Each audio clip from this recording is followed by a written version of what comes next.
বিরহ মানে বিশ্বদেব বারণ। বিরহ শব্দটি কি এখন আর আছে? বিরহ মানে রাধা, বিরহ মানে রজকিনী, বিরহ মানে লাইলি, বিরহ মানে শিরিন, বিরহ মানে বনলতা, বিরহ মানে নার্গিস নজরুল। বিরহ শব্দটি কি এখন আর আছে? বিরহ মানে বরষা, বিরহ মানে কদম, বিরহ মানে বেলি আর শিশিরের জল, বিরহ মানে ফাগুন, বিরহ মানে উতল হাওয়া। বিরহ শব্দটি কি এখন আর আছে?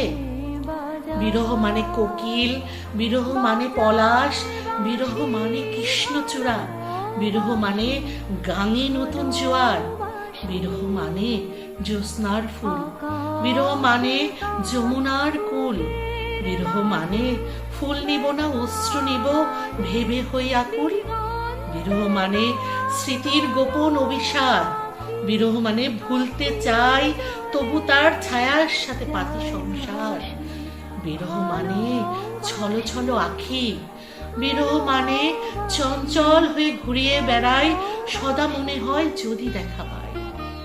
কে আসিছে বলে চমকিয়ে চাই কাননে ডাকিলে পাখি, বিরহ মানে বাদলের জন্য ঠাকুর ঘরে ইন্দিরার উপবাস, বিরহ মানে মিথিলার ঘরে নিখিলের নিষিদ্ধ বসবাস।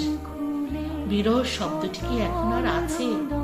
বিরহ মানে তপতির জন্য বিমল দাধার আজীবন উন্মাদ হয়ে যাওয়া, শিলার নির্বাসনে সায়ন্তনের এক জীবন ধুকে ধুকে মরা।